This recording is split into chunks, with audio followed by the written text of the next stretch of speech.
I think we're live. Had some technical difficulties. Being at a beach doesn't probably help that. But you got to do what you got to do. We're currently still traveling around the country, so my ability to find private places to write and broadcast is a bit challenged. So I thought I'd do this thing that might help me, motivate me to do my writing. Things have been a bit all over the place. Starting a business mid-pandemic distracted my brain from doing actual writing, and it's been a bit difficult to get my brain into the space. A lot of you probably can relate to that. Get your brain into the space every day to write. So I thought I'd do this thing where I try to motivate myself by sharing my writing with others through this live stream. So we're going to give that a go. And today the idea is to do 500 words in 15 minutes. Normally that's not too difficult to do 500 words in 15 minutes. But I'm at a point in the story where I am struggling a little bit. So just to give you a bit of background before I jump into this, my story is, so far the working title is Bastion and the Witch. So it's about a guy called Bastion, and he finds out it's an urban fantasy type book. It was supposed to be a quick write, maybe 80 to 90,000 words. But I have a problem with writing long, so I'm at 70,000 words now, and I have a nasty feeling that 70,000 is at about the halfway mark. So if that's true, this is going to end up being about 140,000 words, which is much longer than I planned, and I'm probably going to have to do a lot of tweaking, editing, cutting down. But that just seems to be the way I write, is I write long. So I'm at chapter, I think I'm up to about chapter 20 now. And there's probably about another 20 chapters to go. So I'm not sure how long this book's going to end up being, but I'm going to keep trucking along. Like I said, I'm 70,000 words in, and just to give you a brief idea of the story, it's urban fantasy. Like I said, I seem to always want to add some kind of supernatural / magical element into my stories. I just can't help it. It's just the way I'm wired. So this book, it's kind of a urban fantasy joined with a little bit of Stephen King woven in. There's a witch who takes children. As I was writing, a child has popped up that's going to be quite a major character. That was unexpected. And there's this guy, Bastion, who discovers that he is a member of a magical group of people called the Solarii, and these Solarii being humans who have this magical power, protect the earth from this evil dark force that I'm calling the Void. And there's also another group of people called the Lunarii. So there's the sun and the moon, and it's a secret society of magical people who protect the earth. And there's this witch creature who is feeding off children. So it's a bit of a play on Hansel and Gretel. I've always been fascinated with Hansel and Gretel. I'm not sure why. I love the darkness of that fairy tale. And there's this witch, and she feeds off children, and she's trying to break open the void so that the evil dark power can take over the world, and that kind of thing. So Bastion didn't know who he was. Typical story. Doesn't know his power, doesn't know his history. His father was murdered by his mother, so he's got a bit of a troubled family dynamic there. His mother's locked up in an insane asylum, and we haven't really gone into that backstory yet, and I don't know if I will in this first book. But basically the idea behind this first book is that Bastion's major role at the moment is to stop this witch who is using the children as a sacrifice, one, to feed herself, because she gluts herself on children and feeds off their power and that kind of thing, but she's also using that to break open this void to allow this darkness to enter into the world. Kind of the enemy of the light. I need to think about the mythology a little bit more. So anyway, we're at a point in the story, like I said, halfway through, and Bastion has to go into this magical library that only members of the Solarii culture, community, whatever you want to call them, society, they're the only ones allowed in. So he's just gone through an initiation process and he's now an official Solarii. He's found out who he is. His father's back as a ghost in his life. So he's coming to terms with a lot of new things. He's about, I think he's 20 years old, and he's going into this library to research about this witch creature who they have discovered is stealing children. And so the scene I'm working on right now is he's just entered the library and he is trying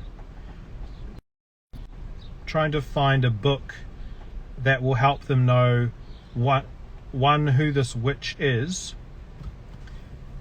I think Siri is trying to talk to me there.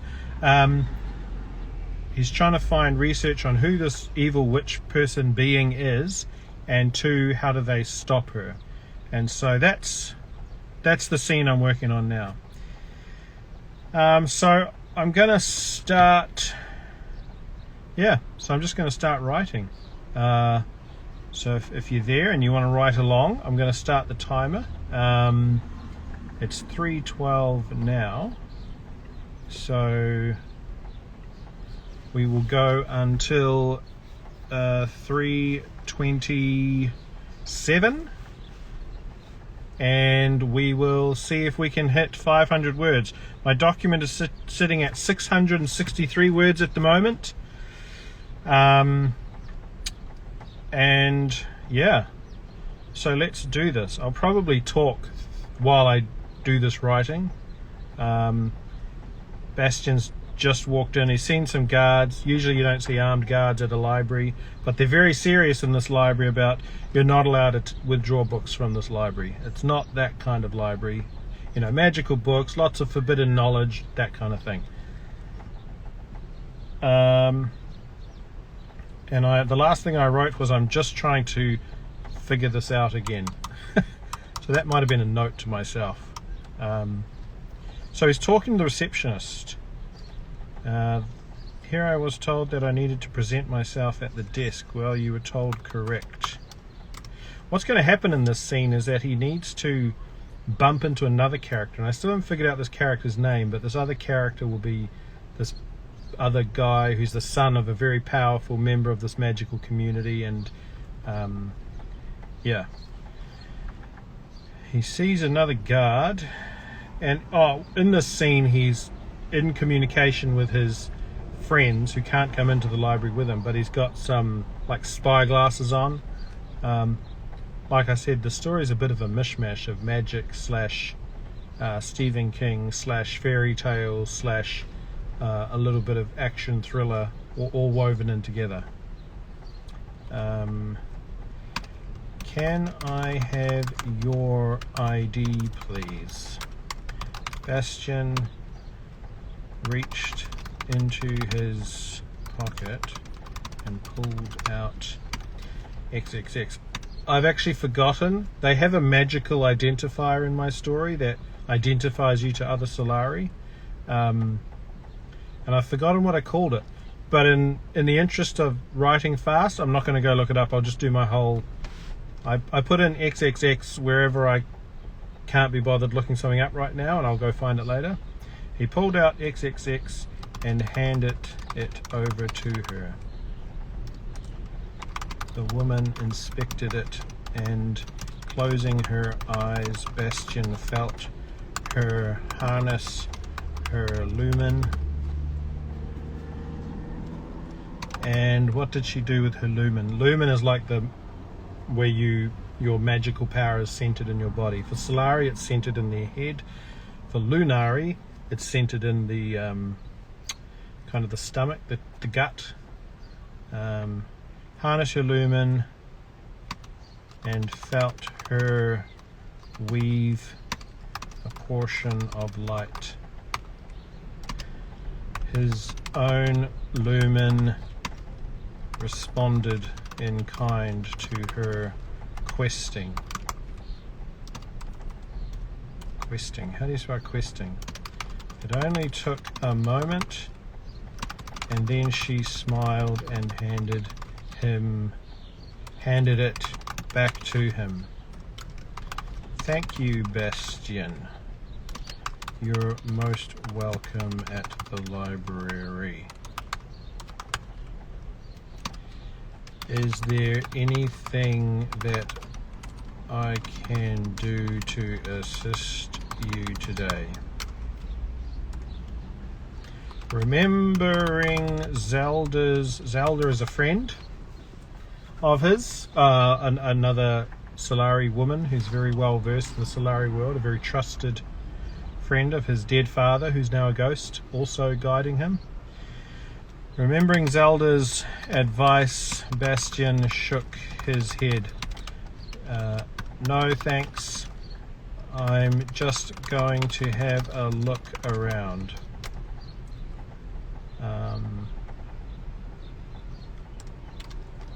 Well, enjoy your time here. She nodded and returned to her work, leaving Bastion to look around the large foyer. Foyer? Sure, foyer. Looking for any signs or signposts, signs to tell him where he should go next. Waiting to ensure that he was out of eyesight, he whispered to the others through his earpiece. Now where? Zelda's voice came through, crisp and clear. Myra's technology seemed to be doing the trick. I don't know at this rate that I'm going to hit 500, but that's alright. Got to keep going. Do the best you can.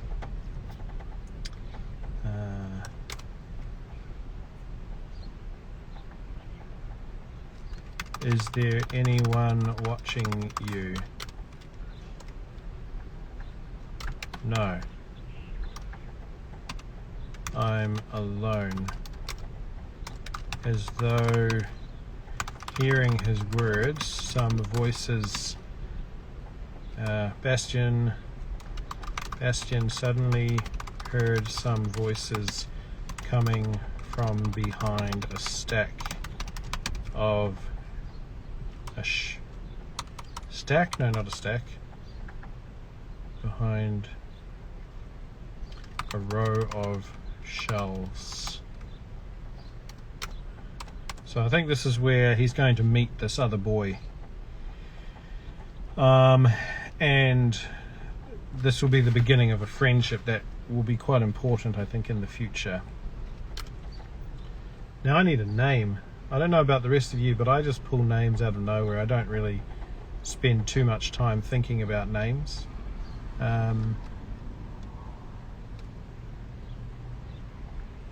What are you gonna do about it, Beaver? Mummy's not here to protect you right now. The voice was whispered in a low menace. A low menace? That's not right. A low menacing tone that Bastion recognized. Oh no, he didn't. A low, menacing tone. I'll leave it there for now. Who's that? Myra. No, I'll make it Zelda. Zelda asked. Not sure, Bastion replied, peering around the edge of the bookshelf. He immediately knew that what he was seeing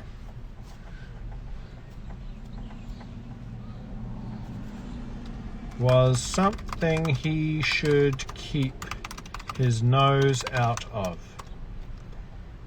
3 tall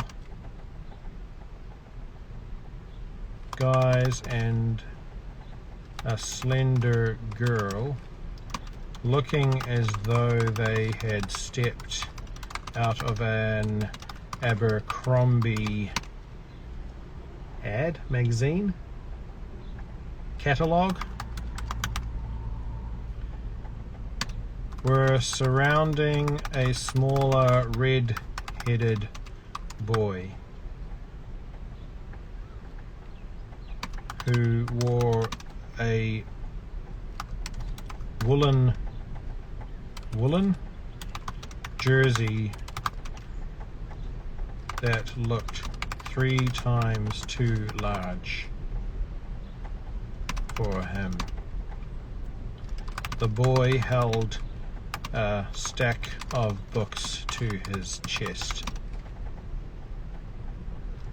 One of the taller boys reached forward,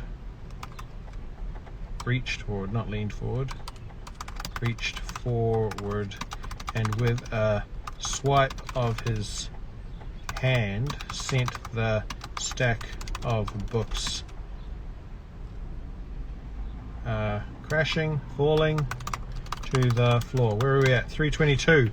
Only 6 more minutes. Then the stack was crashing to the floor.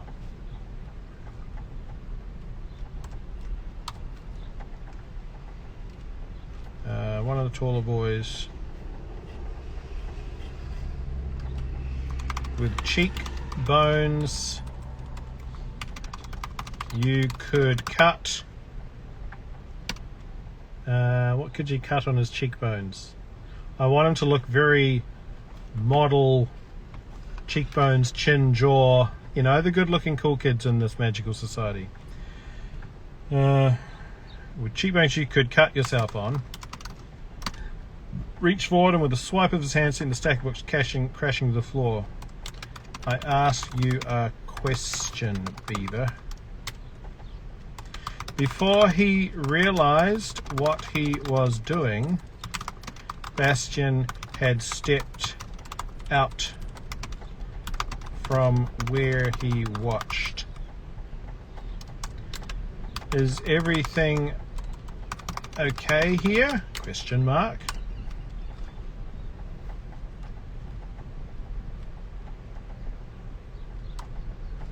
Dumb question, he thought to himself, as the four, actually there's 4 of them, aren't there? 3 boys, 1 girl. As the 4 rakish waifs turned their annoyingly good looks his way. Sounds good, maybe, not sure. It's a bit weird writing like this. Turn their annoyingly good looks his way.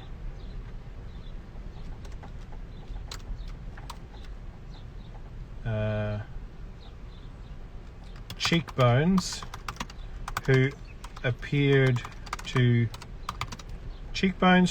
to be the leader of this little pack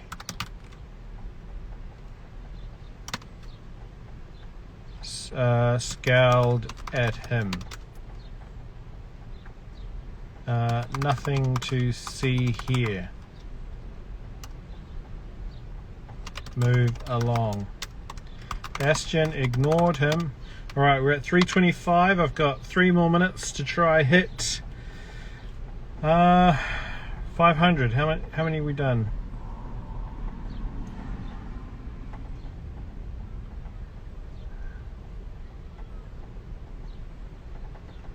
Oh, not too bad. We've done 399 words in the last few minutes. A few more minutes and we'll be done. Bastion ignored him and stepped closer, maintaining eye contact with the smaller red-headed guy. I don't want to say boy because he's not really a boy. Sometimes words fail me.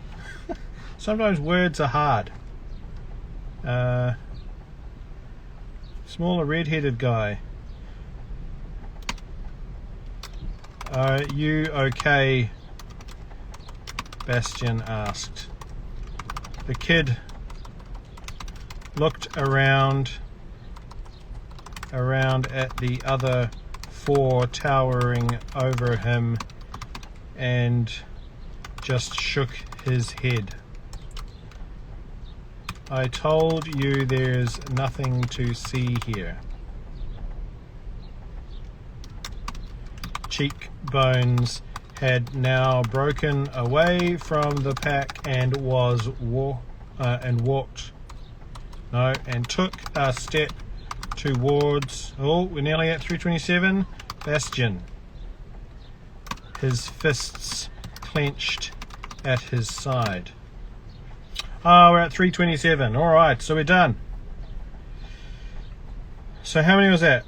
In 15 minutes, that is 455 words. That's not too bad. Only 45 words off 500 in 15 minutes. That's actually better than I thought I'd go. My brain hasn't been working too well with writing lately. I'm at the point in my story, I don't know if you have this trouble, where when I hit the middle and I suddenly, you know, when the excitement of the new story is over and you've started the exciting journey and the hero's on his way, then you kind of get to that middle bit and it kind of starts getting a bit hard. I'm kind of at that place. I've never done the thing that some people do where they write from the middle or they write the end.